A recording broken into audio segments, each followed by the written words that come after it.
Hi friends, welcome to Kums world. എല്ലാം സുഖമാണെന്ന് വിചാരിക്കുന്നു. നമ്മൾ ഇന്ന് ഉണ്ടാക്കാൻ പോകുന്നത് പെപ്പർ ചിക്കൻ. അപ്പോൾ എല്ലാം റെഡി ആണല്ലോ, നമുക്കൊന്ന് സ്റ്റാർട്ട് ചെയ്യാം. നമ്മൾ ആദ്യം 3 ടേബിൾ സ്പൂൺ വെളിച്ചെണ്ണ ഒഴിച്ചിട്ട് നന്നായി ചൂടാക്കാൻ വെച്ചിട്ടുണ്ട്. അത്യാവശ്യം ചൂടായി വന്നിട്ട് അതിലേക്ക് ഒരു കുടം വെളുത്തുള്ളി ഫുള്ളായിട്ട് അരിഞ്ഞതാണ്, ചതച്ചതല്ല. അതേമാതിരി 1 ഇഞ്ച് കഷ്ണത്തിനുള്ള ഇഞ്ചി, 1 ഇഞ്ച് നീളത്തിൽ, അതും നീളത്തിൽ അരിഞ്ഞതാണ്. അതേമാതിരി 2 പച്ചമുളക്. ഇത്രയും കാര്യം നമ്മൾ ആദ്യം ഇട്ടിട്ട് നന്നായിട്ടൊന്ന് മൂപ്പിച്ചെടുക്കണം. മീഡിയം ഫ്ലെയിമിൽ വെച്ചാൽ മതി. എണ്ണ ചൂടായി കഴിഞ്ഞാൽ മീഡിയം ഫ്ലെയിമിലാക്കാം കേട്ടോ. ഇഞ്ചിയും വെളുത്തുള്ളിയൊക്കെ നല്ല ബ്രൗണിഷ് ആയി വന്നിട്ടുണ്ട്. അപ്പോൾ നമുക്കിതിൽ 2 വലിയ സബോള അരിഞ്ഞ് വെച്ചിട്ടുള്ളത്, നീളം അരിഞ്ഞിട്ടുള്ളതാണ് ചേർക്കുന്നത്. ഇത് നന്നായിട്ടൊന്ന് വഴറ്റാം. സബോളയൊക്കെ നന്നായിട്ട് ഇങ്ങനെ തളർന്നു വന്നിട്ടുണ്ട്. ആ സമയത്ത് നമ്മൾ ഇതിൽ ആഡ് ചെയ്യുന്നതാണ് ഒരു തണ്ട് കറിവേപ്പില, അതേമാതിരി ഒരു 15 to 20 ചുവന്നുള്ളി അരിഞ്ഞത്. ഇത്രയും സമയം നമ്മളിതിൽ ഇപ്പം ആഡ് ചെയ്യണം. എന്നിട്ട് നന്നായി വഴറ്റിയെടുക്കണം. കറിവേപ്പില മുൻകൂട്ടി ഇടാത്തതെന്ന് വെച്ച് കഴിഞ്ഞാൽ അതിൻ്റെ കളർ നന്നായി കറുത്തു പോകും. ഈ സമയത്ത് നമ്മളാണ് നമുക്ക് നല്ല ഭംഗിയിൽ കിടക്കുള്ളത്. ഓക്കെ, അത്യാവശ്യം നന്നായി വഴണ്ട് വന്നിട്ടുണ്ട്.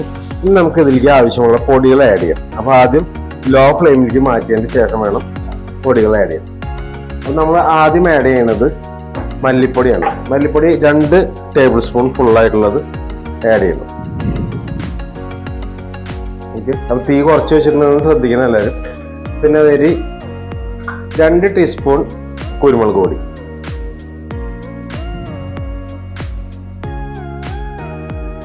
അതേപോലെ ഗരം മസാല 1 ടീസ്പൂൺ നിറച്ചിടണം.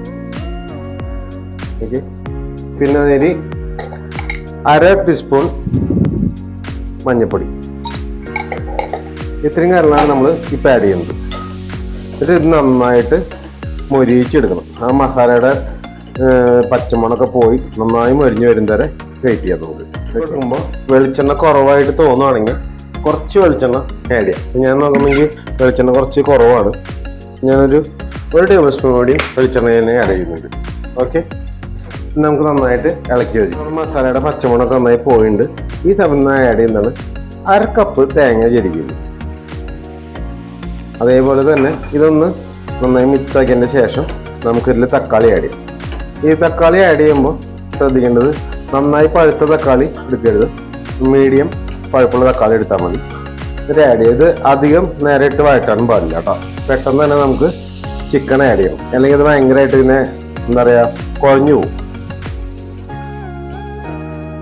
ജസ്റ്റ് ആ പച്ചമണം പോകുന്നവരെ ഒന്ന് മൂടി വെച്ചിട്ട് നമുക്ക് ചെയ്യണ്ട, നമുക്ക് തുറന്നു വെച്ചിട്ട് തന്നെ വഴറ്റിയെടുത്താൽ മതി. ഫ്ലെയിം നമുക്ക് ഈ സമയത്ത് കൂട്ടിയിടാം. ഇത് നേരം നമ്മൾ മീഡിയം ഫ്ലെയിമിലല്ലേ ചെയ്തത്, അപ്പോൾ ഇനി ഹൈ ഫ്ലെയിമിലിട്ടിട്ട് ചെയ്യാം. നന്നായി മിക്സായി വന്നിട്ടുണ്ട്. ഇനി നമുക്കിതിൽ നമ്മൾ കഴുകി വെച്ചിട്ടുള്ള ചിക്കൻ ആഡ് ചെയ്യാം. നമ്മൾ 1 കിലോ ചിക്കനാണ് നമ്മൾ എടുത്തിട്ടുള്ളത്, അതാണ് നമ്മൾ ആഡ് ചെയ്യുന്നത് കേട്ടോ.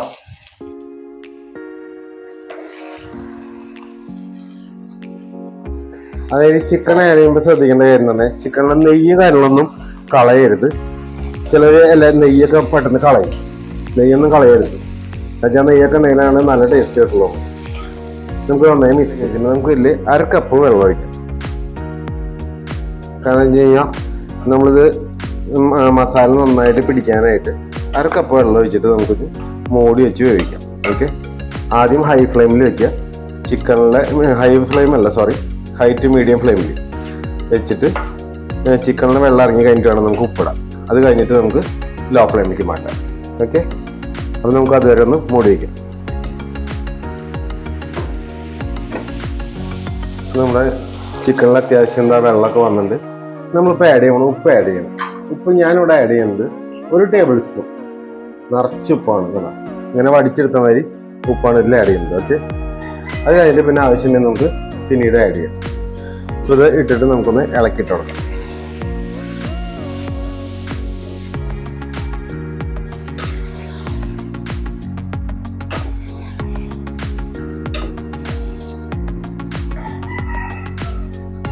നന്നായി ഇളക്കിയിട്ടിട്ട് ഒന്ന് സെറ്റ് ചെയ്ത് നമുക്കിത് അടച്ച് വെച്ച് നമുക്കിനി ലോ ഫ്ലെയിമിലേക്ക് മാറ്റിയിട്ട് അവിടെ ഇട്ട് കൊടുക്കും. ലോ ഫ്ലെയിമിൽ ഒരു 20 മിനിറ്റോളം ചിക്കൻ വേവണം. അത് കഴിഞ്ഞിട്ട് നമുക്ക് നോക്കാം. ഓക്കെ, ഇപ്പോൾ നമ്മൾ ഏകദേശം ഒരു 10 മിനിറ്റോളം കഴിഞ്ഞിട്ട് നമുക്കൊന്ന് ഇളക്കിയിട്ട് കൊടുക്കാം. ഇടയ്ക്കൊന്ന് ഇളക്കിയിട്ട് കൊടുത്തില്ലെങ്കിൽ അടി പിടിച്ചാലേ ബുദ്ധിമുട്ടല്ലേ. അപ്പോൾ നമുക്കൊന്ന് നന്നായി ഇളക്കിയിട്ട് കൊടുക്കാം കേട്ടോ. അപ്പോൾ ചിക്കൻ നന്നായി വെള്ളമൊക്കെ ഇറങ്ങിയിട്ട് ഇനി നമുക്ക് ലോ ഫ്ലെയിമിൽ നിന്ന് ഒരു മീഡിയം ഫ്ലെയിമിലേക്ക് മാറ്റിയിട്ട് വേണം വയ്ക്കാനായിട്ട്. ബാക്കി ഓക്കെ, മീഡിയം ഫ്ലെയിമിലേക്ക് മാറ്റിയിട്ട് നമുക്ക് അടച്ചു വരും. നമ്മളിപ്പോൾ 20 മിനിറ്റോളം ആയിട്ടുണ്ട്. ഇനി നമുക്ക് ഹൈ ഫ്ലെയിമിലേക്ക് മാറ്റിയിട്ട് നമുക്കിതൊന്ന് വറ്റിച്ചെടുക്കാം. ഓൾറെഡി ചിക്കനൊക്കെ നന്നായി വെന്തിട്ടുണ്ട്. ഗ്രേവി ആയിട്ട് വേണ്ടവർക്ക് ഇപ്പോൾ നമുക്ക് അവസാനം ഇങ്ങനെ ഇറക്കാം. എനിക്ക് കുറച്ച് ഡ്രൈ ആയിട്ട് എടുക്കാൻ വേണ്ടിയിട്ടാണ്. അപ്പോൾ ഇത് വെള്ളം വറ്റിക്കാനായിട്ട് നമ്മൾ ഹൈ ഫ്ലെയിം വെച്ചിട്ടുണ്ട്. ഓക്കെ, ഈ സമയത്ത് നമുക്ക് ഉപ്പോ എരിവോ എന്തെങ്കിലും ചേർക്കണമെങ്കിൽ നമുക്ക് ചേർക്കാം. അപ്പോൾ നമ്മുടെ ഒരു ഉപ്പൊക്കെ കറക്റ്റാണ്. കുറച്ച് കുരുമുളക് ഇടണം. അത് ഏറ്റവും ലാസ്റ്റ് നമുക്ക് വെതറി എടുക്കാൻ വേണ്ടിയിട്ടാണ് വെച്ചിട്ടുള്ളത്. ഓക്കെ, ഇപ്പോൾ ഈ പാകത്തിൽ ഇറക്കണവർ ഈ സമയത്ത് കുരുമുളക് ആഡ് ചെയ്തിട്ട് ഇറക്കാം. ഓക്കെ, നന്നായി ഡ്രൈ ആയി വന്നിട്ടുണ്ട്. അപ്പം നമ്മളിതാ 1/2 ടീസ്പൂൺ കുരുമുളക് പൊടി ഇതിൽ വെതറിയിട്ട് നമുക്കൊന്ന് മിക്സ് ആക്കിയിട്ട് ഡ്രോപ്പ് ചെയ്യാം. ഓക്കെ, കറക്റ്റ് എണ്ണ നന്നായി തെളിഞ്ഞ് വരും, നന്നായി ഡ്രൈ ആയി വരും. ഓക്കെ, റെഡി ആയിട്ടുണ്ട്. എളുപ്പമാണ് ഉണ്ടാക്കാനായിട്ട്. എല്ലാവരും ട്രൈ ചെയ്ത് നോക്കണം. അടിപൊളി റെസിപ്പിയാണ്. അപ്പോൾ എല്ലാവർക്കും ഇഷ്ടപ്പെട്ടെങ്കിൽ ചാനൽ സബ്സ്ക്രൈബ് ചെയ്യുകയും ലൈക്ക് ചെയ്യുകയും ചെയ്യാം. അതായത് കമൻസ് ഒക്കെ കമൻറ്റ് ബോക്സിൽ ഇടാം. ഓക്കെ, നെക്സ്റ്റ് വീഡിയോയിൽ കാണാം. ബൈ.